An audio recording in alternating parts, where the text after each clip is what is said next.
A very warm afternoon to one and all present here. Artificial intelligence will not replace humans. Humans who uses artificial intelligence will replace those who don't. It gives me immense pleasure to welcome you all for the Pre-AI Summit 2026 organized by Information Technology Department, Union Territory of Ladakh. I extend a warm and respectful welcome to our chief guest, the Honorable Lieutenant Governor, Union Territory of Ladakh, Shri Kavinder Gupta ji, whose visionary leadership continues to guide Ladakh's digital and development roadmap. A sincere welcome to the worthy Chief Secretary, Union Territory of Ladakh, Shri Ashish Kundra ji, for his continued guidance and support in strengthening governance and enhancing public service deliveries. I also extend a cordial welcome to the Director General of Police, UT of Ladakh, Shri Mukesh Singh ji, and the Vice Chancellor, University of Ladakh, Professor Saket Kushwaha ji. We honored by your presence today, sir. I further extend a warm welcome to the Secretary IT, Srimati Shashanka Ala ma'am, whose leadership has been instrumental in driving technology-led initiatives and digital transformation in the Union Territory of Ladakh. I would like to welcome all the other respected secretaries and senior officials of UT of Ladakh, and welcome to all the participants. This AI Summit is a prelude to the main AI Summit, which is going to be commencing on 16th in New Delhi. And Ladakh is also representing itself from 16th to 20th, where we will be meeting potential investors, business partners, collaborators who will improve the AI landscape of the country and Ladakh specifically. On the directions of Honorable Lieutenant Governor, this whole pre-AI summit was made. Here what we intend to do today, or what we already did today, sir, was in the first half, हमने सारे speakers को आज सुना. We have different speakers whose slides I have kept here today. I've summarized everybody's slides just to show what is already being done and what is the roadmap eventually जो हम यहाँ से बना के we will be submitting it to MIT during the summit and post the summit. Sir, it's a matter of delight that we are doing something like this in Ladakh. It's opportune, appropriate and timely. और I must say कि ये LG साहब ने ही हमें direction दी, उसकी वजह से हमने इनिशिएटिव लिया है. और Honorable Prime Minister is extremely keen on AI, sir. और अभी जैसा कि आपको मालूम है कि इसी महीने AI समिट होने जा रहा है और उसमें तमाम इंडस्ट्री के लोग, तमाम स्टेट्स पार्टिसिपेट करेंगी. And Prime Minister has said that AI is actually writing the code for humanity.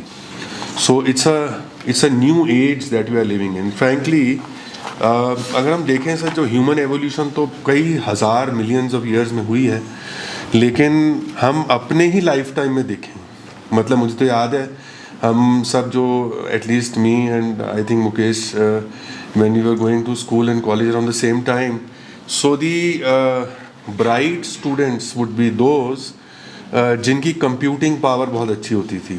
मतलब दिमाग में पहाड़े याद करते थे और लॉग टेबल देख के वो निकालते थे चीज़ों को, जो सारा कुछ है. That changed. बैंक्स में कंप्यूटराइजेशन हुआ अर्ली 90s में, लेट 80s में. बैंक वालों ने अपोजिशन किया कि कंप्यूटराइजेशन से हमारे जॉब चले जाएंगे. ये हमेशा एक वो डिस्कनेक्ट रहा है, मतलब between jobs and increase of computing ability, and I think that is at the heart of everything. उसके बाद फिर माइक्रोसॉफ्ट ऑफिस आ गया. माइक्रोसॉफ्ट ऑफिस आने के बाद हमारी कंप्यूटिंग पावर तो चली ही गई. मतलब वो we have sort of now completely relying on the Excel sheet and all of that. Now the grandfather of Microsoft Office and Google, पहले Google आया बीच में, तो लोग पहले जो PhD करते थे वो लाइब्रेरी के अंदर जाके रिसर्च करते थे कि क्या हम कौन सी साइटेशन देखें, रिसर्च जर्नल देखें, किताबें देखें, उसके बाद थीसिस लिखते थे. अब गूगल ने वो सब तबाह कर दिया, क्योंकि आप गूगल में डालिए और सारे गूगल स्कॉलर वहाँ बैठा है, वो आपको बता देता है कौन कौन से साइटेशन है. वो रेफरेंसिंग की ज़रूरत नहीं, उसको देख के आप कर सकते हैं. अब उन सब का ही ग्रैंडफादर है ये जो AI आया है. इसमें रिस्क ये है कि human beings can start outsourcing thought. that means I stop thinking altogether. And I say, अच्छा इसमें ज़्यादा सोचने की ज़रूरत नहीं है, जैसे कह रही थी कि उसको अब AI में डाल दीजिए, सोल्यूशन वो दे देगा और आपको रिजल्ट मिल जाएगा. So while there is a positive to it, that you are getting something very ready-made, very fast, but there is a risk that your thinking power is going to get diminished. So we have to strike a balance, that we have to not stop thinking, but use this as a tool. So we used Google as a tool, we mastered it. We used Microsoft Office as a tool, mastered it. So think of AI as a tool, so which is going to improve your efficiency, capability, bandwidth, everything. आज की date में मतलब अगर हम दुनिया भर में देखें तो AI is able to scan millions of databases like in a fraction of a second. Computing power is increasing at a scale which is unbelievable. So I think we have to now prepare for a future where at a click of a button you can get virtually everything. Now unfortunately it is a fact also, we have to admit that in the race of AI product development, India has been left behind. And even though we were far ahead of China in software, but in AI product development we are way behind China. And US, of course, is the world leader. That also we have to accept. If you look at the space of the youngsters sitting behind, when I look at their future, I mean, it is undeniable that the nature of jobs is going to change. I mean, it is nobody's case now कि jobs पे impact नहीं आएगा.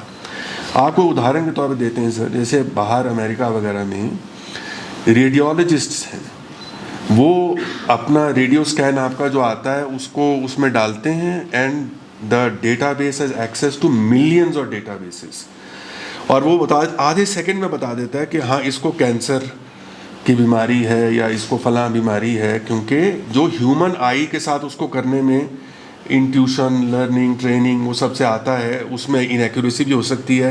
The degree of accuracy to which AI will be able to deliver results for radiologists phenomenal. Look at the space of paralegals. जो lawyers अपने साथ पैरालीगल्स को रखते थे कि आप केस लॉ निकालिए कि केस लॉ कौन सा है, इस तरह की सिचुएशन में कौन सी जजमेंट सुप्रीम कोर्ट की आई थी जिसके करके ये हुआ वो हुआ. अब AI इज योर पैरालीगल. प्रधानमंत्री जी ने एक नारा दिया था, स्लोगन दिया था, समय समय पर इस प्रकार के वो स्लोगन देते हैं. One earth, one family and one future. आज AI को देख करके मुझे लगता है कि ये एक ग्लोबल विषय बन गया है, और उस ग्लोबल विषय में इस प्रकार के जो समिट है बहुत महत्व रखते हैं. और आज का ये समिट हमारे लिए बहुत महत्वपूर्ण है, विशेष करके लद्दाख के लिए. और आने वाले समय में ये राष्ट्रीय राजधानी में जो AI समिट सम्मेलन की जो तैयारी है, लद्दाख की इस भूमिका को स्पष्ट करता है कि ताकि हम उसमें एक आने वाले समय में असरदार योगदान दे सकें. और उसी का कारण है कि आज आप सभी को यहाँ आमंत्रित किया गया. मैं IT डिपार्टमेंट को मुबारकबाद देना चाहता हूँ कि जो इनिशिएटिव आप द्वारा लिया गया निश्चय ही हमारे फ्यूचर में एक सहयोगी सिद्ध होगा. ये जो शिखर सम्मेलन है, माननीय प्रधानमंत्री श्रीमान नरेंद्र मोदी जी का जो दूरदर्शी नेतृत्व है, डिजिटल इंडिया की जो पहल है, और इंडिया AI मिशन के अनुरूप हो, इन पहलों ने भारत का जिम्मेदार और मानव केंद्रित आर्टिफिशियल इंटेलिजेंस के क्षेत्र में सबसे अग्रणी बनाया है. आज हम ये सोचने के लिए यहाँ एकत्रित हुए कि इस राष्ट्रीय यात्रा में लद्दाख किस प्रकार से अपनी महत्वपूर्ण भूमिका निभा सकता है. लद्दाख आज एक विशेष स्थिति में खड़ा है. ये क्षेत्र भौगोलिक रूप से दूर दराज का क्षेत्र है, और ये क्षेत्र लेकिन जो रणनीतिक दृष्टि से हम देखें तो ये यहाँ का जो सब है ये बहुत महत्वपूर्ण है. ये पर्यावरण की दृष्टि से नाजुक है, फिर भी जो प्राकृतिक और सांस्कृतिक रूप से बहुत समृद्ध प्रदेश है ये. यहाँ पारंपरिक जो हमारी विकास मॉडल की जो सीमाएं हैं वो उसकी कुछ लिमिटेशंस हो जाती हैं, लेकिन जो आधुनिक हमारी प्रौद्योगिकी है या विशेष रूप से एआई है, हमें अपनी चुनौतियों को अवसर में बदलने के लिए एक अनोखा मुझे लगता है कि मौका दे रही है। ये सम्मेलन 3 जो प्रमुख बिंदु हैं उन पर आधारित है। यहाँ के लोग, पृथ्वी और प्रगति। पहला जो लोग है, हमारा सभी तकनीकी योजनाओं का केंद्र सबसे पहले हमारा नागरिक है। नागरिक को किस प्रकार से हम फायदा दे सकते हैं उसको मद्देनज़र रख के हमें इस पर काम करना है। आर्टिफिशियल इंटेलिजेंस का जो मतलब है लोगों को सशक्त बनाना, सभी वर्गों को साथ लाना, सरकार तथा जनता के बीच में विश्वास बढ़ाना, तकनीकी लोगों की सेवा के लिए ये है, ना कि तकनीक के लिए है। दूसरा जो मैंने पृथ्वी की बात की है, लद्दाख का जो ट्रांस हिमालयन पारिस्थितिक तंत्र बहुत संवेदनशील है, इसलिए हमें यहाँ आर्टिफिशियल इंटेलिजेंस का उपयोग हमारे जो पर्यावरण की रक्षा के लिए, सस्टेनेबल डेवलपमेंट के लिए, डिज़ास्टर प्रिपेयर्डनेस के लिए, वाटर एंड एनर्जी मैनेजमेंट और प्रिजर्वेशन और आवर नेचुरल हेरिटेज के लिए हमारी ये प्राथमिकता रहेगी। प्रगति लद्दाख की लगभग 60% जो आबादी है वो युवा है। इनके लिए आर्टिफिशियल इंटेलिजेंस नए अवसर, नवाचार, कौशल विकास, उद्यमिता और आर्थिक विकास और प्रगति के रास्ते खोल रही है। भौगोलिक सीमाओं से परे रहकर भी हम इस पर काम करेंगे। ये तीनों जो सिद्धांत हैं मिलकर के सुनिश्चित करते हैं कि एआई केवल तकनीकी विकास नहीं बल्कि सामाजिक कल्याण और साझा जो हमारी समृद्धि का एक साधन बनेंगे। आज लद्दाख की जो आर्थिक स्थिति पर यह स्पष्ट रूप से बात करना ज़रूरी है। हमारे नियोजित बजट में केवल 5% जो रेवेन्यू है लद्दाख का हिस्सा रहता है, जबकि 95 जो % है वो हम केंद्र सरकार पर निर्भर रहते हैं। ये स्थिति बताती है कि हमें नए और टिकाऊ आर्थिक रास्ते खोजने होंगे ताकि हम अपने लोगों को वैध और बढ़ती अपेक्षाओं को पूरा कर सकें। लद्दाख दुनिया में सबसे संवेदनशील पर्यावरण क्षेत्रों में स्थित है, इसलिए यहाँ बड़े औद्योगिक विकास की पारंपरिक राह संभव नहीं है। लेकिन ये कमज़ोरी नहीं है हमारी, बल्कि ये एक संकेत है कि हमें अलग और बेहतर विकास मॉडल अपनाना चाहिए। इसी कारण हमारे सतत विकास लक्ष्यों पर आधारित नीतियाँ अपनाई जा रही हैं। हमारी जो औद्योगिक नीति उन क्षेत्रों को बढ़ावा देती है जो पर्यावरण के अनुकूल है। विकसित भारत 2047 की इस यात्रा में लद्दाख भी बराबर का भागीदार है और हम पीछे नहीं रहेंगे, ऐसा मैं आपको विश्वास दिलाता हूँ। Thank you, sir. On behalf of IT department, I sincerely thank Honorable Lieutenant Governor for his insightful and visionary address. Now, I would humbly request Honorable Lieutenant Governor, sir, to facilitate all the speakers. First, I would like to request Mr. Sachin Singhal from KPMG.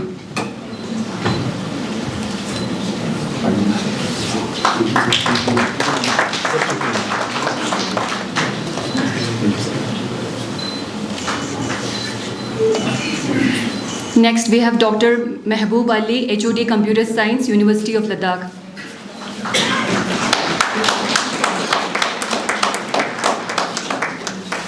Dr. Mehboob Ali.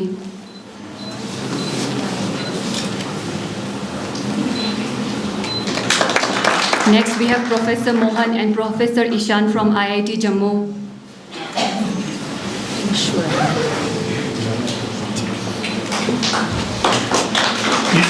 Yeah, from IIT Jammu.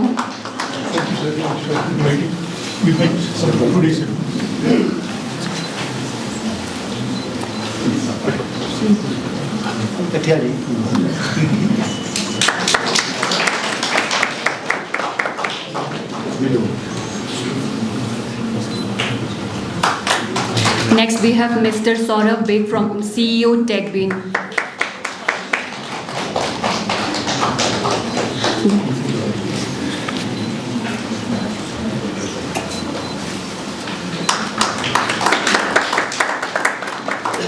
Next, we have Mr. Ankush Sabrawal, CEO, CoreOver.ai.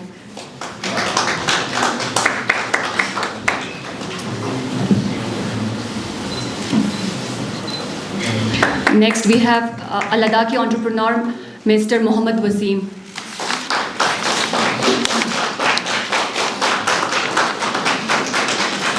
Mr. Mohammad Wasim from Rego Mind.